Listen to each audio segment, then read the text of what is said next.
అందరికీ నమస్కారం అండి. నేను మీ అందరి కోసం మరొక చక్కటి కథను రాయడం జరిగింది. ఈ కథను కూడా మిగిలిన అన్ని కథలలాగే ఆదరిస్తారని అనుకుంటున్నాను. ఒకసారి కథ పరిచయం చూద్దాం. అతడు ఆమెను ప్రాణం కన్నా ఎక్కువగా ప్రేమించాడు. మరి ఆమె అతడి ప్రేమను అంగీకరిస్తుందా? తల్లిదండ్రులు చెప్పిన వ్యక్తినే ఆమె ఎందుకు పెళ్లి చేసుకోవలసి వచ్చింది? ప్రేమతో మొదలైన ఆమె జీవితం ఎన్నో మలుపులు తిరిగి మరలా ప్రేమ వద్దే నిలబడేలా చేసిన విధి. మరి ఈ కథ ఏంటి అనేది తెలియాలి అంటే వైఫ్ ఆఫ్ సూర్య కథను తప్పకుండా వినవలసిందే. ఈ కథలోని పాత్రలు, సన్నివేశాలు, సందర్భాలు అన్నీ కూడా కల్పితమే అని మీ అందరికీ మరొక్కసారి తెలియచేసుకుంటూ కథలోకి వెళ్దాం. చిన్ను, బంటు, తొందరగా ఇటు రండి, షూ వేసుకుందురు అంటుంది చంద్రిక. నేను ఆల్రెడీ వేసేసుకున్నాను అమ్మా, తమ్ముడికి సాక్స్ వేస్తున్నా అంటుంది చిన్ను చంద్రిక మాటకు సమాధానంగా. చంద్రిక బంగారు రంగు ఛాయతో, కలువరేకుల కళ్ళతో, 5 అడుగుల 4 అంగుళాల ఎత్తు కలిగి, నడుముకు కొంచెం దిగువగా సిల్కీ హెయిర్ కలిగి, చిలక ముక్కుకు రెడ్ కలర్ స్టోన్ కలిగిన ముక్కు పుడకతో చూడటానికి కుందనపు బొమ్మలా ఉంటుంది.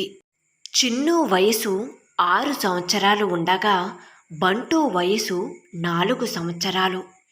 చిన్ను, తమ్ముడు షూకి లేస్ నేను కడతానులే అమ్మా అంటుంది చంద్రిక వంటగదిలో నుంచి. ఆ సరే అమ్మా అంటుంది చిన్ను. తన పనిని ముగించుకుని పిల్లలు ఇద్దరి దగ్గరికి వస్తుంది చందు. నా బంగారు తల్లివి చిన్ను, అమ్మకి ఎంత హెల్ప్ చేస్తున్నావు అంటుంది.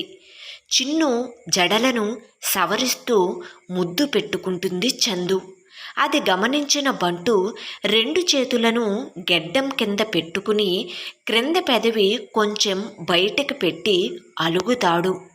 అది గమనించిన చందు, బంటు కూడా రోజు అన్నం తినేటప్పుడు మారం చెయ్యకుండా నాకు చాలా హెల్ప్ చేస్తున్నాడు, గుడ్ బాయ్ అంటూ బంటుకి బొగ్గపై చందు ముద్దు పెట్టగానే కోపం అంతా ఎగిరిపోయి చిరునవ్వు చిందిస్తాడు బంటు.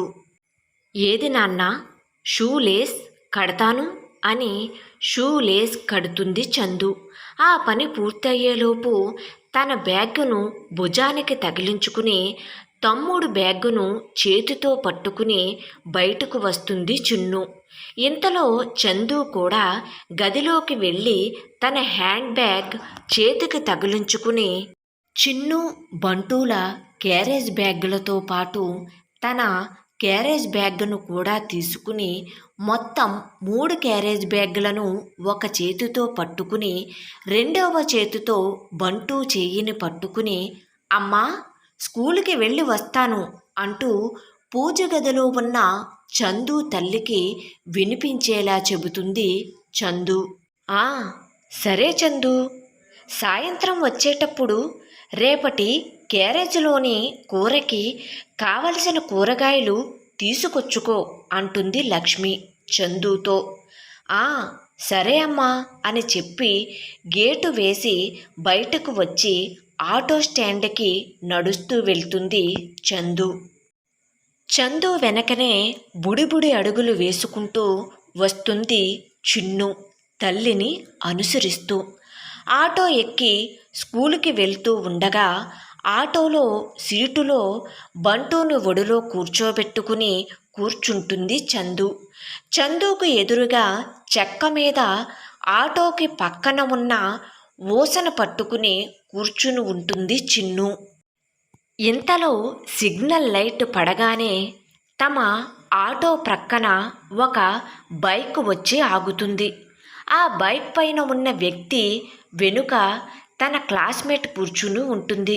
ఆ అమ్మాయి చిన్నుని చూడలేదు. ఆమె తన తండ్రి నడుమును గట్టిగా తన చేతులతో చుట్టుకుని కూర్చుంది. ఆ దృశ్యాన్ని చూసిన చిట్టి మనసుకు ఏదో తెలియని బాధ కలిగింది. అలా కాదని ఆటోకి మరొక పక్కకు ముఖాన్ని త్రిప్పుతుంది చిన్ను. అక్కడ కూడా ఒక బైక్ ఆగి ఉంటుంది. ఆ బైక్పై ముందు ఒక అబ్బాయి, వెనుక ఒక అబ్బాయి కూర్చుని ఉంటారు. చిన్నబుచ్చుకున్న చిన్ను తల వంచుకుని అమాయకపు కళ్ళతో కొంత సమయం తరువాత తల్లి వంక తల పైకి ఎత్తి చూస్తుంది. చందు చిన్ను గెడ్డంను చేతితో తాకి ముద్దు పెట్టుకుంటుంది. సిగ్నల్ లైట్ గ్రీన్ పడేసరికి అన్ని వాహనాలు ఒక్కసారిగా ముందుకు కదులుతాయి. చందు ఒక ప్రైవేటు స్కూలులో పనిచేస్తూ పిల్లల ఇద్దరిని అదే స్కూలులో చదివిస్తుంది.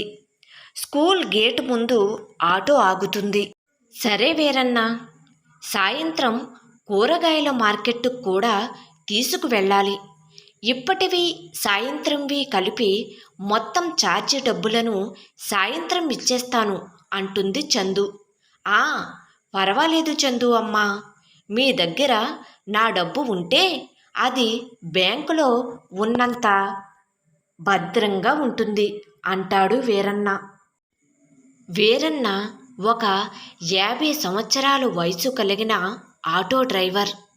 చంద్రికకు కొన్ని సంవత్సరాలుగా ఆటో సర్వీస్ చేస్తున్నాడు. చంద్రిక అంటే అతడికి చాలా గౌరవం. వయసులో తన కూతురు సమానురాలు అయిన ఆమెను చాలా గొప్ప వ్యక్తిగా అభిమానిస్తాడు వీరన్న. వైఫ్ ఆఫ్ సూర్య కథ కొనసాగుతుంది. కథ నచ్చినట్లయితే తప్పకుండా లైక్ చేయండి.